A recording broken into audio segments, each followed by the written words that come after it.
ඔන්න අදත් මම වීඩියෝ එකක් අරගෙන ආවා ලස්සන සාරි කටුවක් හදාගන්න විදිහ.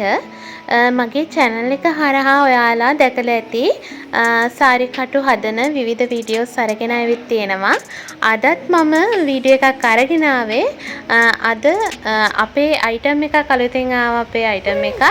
ඒක පාවිච්චි කරලා අපිට ලස්සන සාරි කටුවක් හදාගන්න පුළුවන්. ඉතින් බලමු කොහොමද මේ සාරි කටුව හදාගන්නේ කියලා. මේක ලස්සන චූටි ෆ්ලවර් එකක්. මේක සාමාන්‍ය මිලිමීටර් 6ක් වගේ සයිස් එකේ 6ක් 8ක් වගේ සයිස් එකක් තියෙන්නේ. ඉතින් මේකේ සිදුරක් තියෙනවා. ඉතින් අපිට ඒ සිදුර තියෙන නිසා ඒක පාවිච්චි කරලා ලස්සන සාරි කටුවක් හදාගන්න පුළුවන්. ඒ වගේම අපි මේකට ගන්නවා චූටි මිලිමීටර් 5 සයිස් එකේ ස්පේස් රින්. ඒ වගේම සෙන්ටිමීටර් 7 සාරි කටුවක් තමයි අද යොදාගන්නේ මේ සාරි කටුව හදන්න. ඉතින් ඔයාලට පේනවා ඇති මෙන්න මේ සාරි කටුව.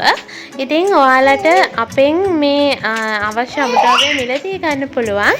ඔයාලට කරන්න තියෙන්නේ 076යි 55යි 30යි 846 කියන WhatsApp නම්බර් එකට මැසේජ් එකක් දාලා ඔයාලට පුළුවන් නිවසටම මේ අමුද්‍රව්‍ය ගෙන්වා ගන්න.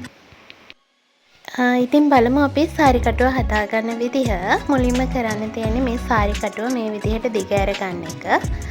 දිග ඇරගත්තට පස්සේ ඔයාලට පුළුවන් ෆ්ලවර් එකක් දාලා ඊට පස්සේ ස්පේස් රින් එකක් දාගන්න. ඒ වගේ අපිට පුළුවන් එකක් කර එකක් මේ විදිහට ෆ්ලවර් එකක් දාගන්නවා, ස්පේස් රින් එකක් දාගන්න පුළුවන්. හැබැයි මං හදන විදිහට නෙමෙයි ඔයාලට අලුත් විදිහට හදන්න පුළුවන්. ඉතින් මේකෙදී ඔයාලට පුළුවන් ස්පේස් රින් ප්‍රමාණය අඩු කරගන්නත් පුළුවන්, එක්කෝ වැඩි කරගන්නත් පුළුවන්. ඒ වගේ හදන්නත් පුළුවන්. නැත්නම් මේ ෆ්ලවර්ස් කීපයක් දාලා ඒකේ මැදට වෙන අයිටම් එකක් දාලා ඉවර වෙලා මේක ලස්සන කරගන්නත් පුළුවන්. ඒක තමන් කැමති විදිහට නිර්මාණය කරගැනීමේ හැකියාව තියෙනවා.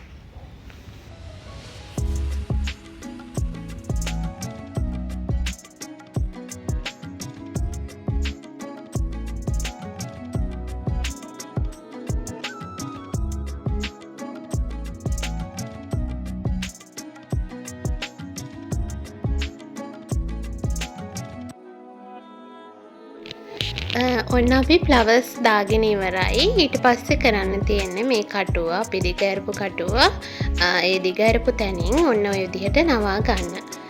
ඉතින් ඔයාලට මෙන්න මේ වගේ ලස්සන සාරි කටුවක් හදාගන්න පුළුවන්.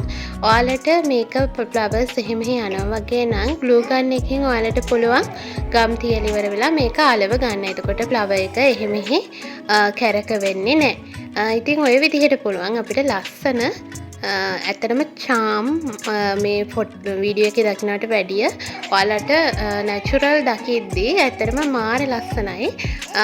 ඉතින් මේ වගේ ලස්සන සාරි කටුවක් ඔන්න ඔයාලට ඩිසයින් කරගන්න පුළුවන් මේ අමුද්‍රව්‍ය භාවිතා කරලා.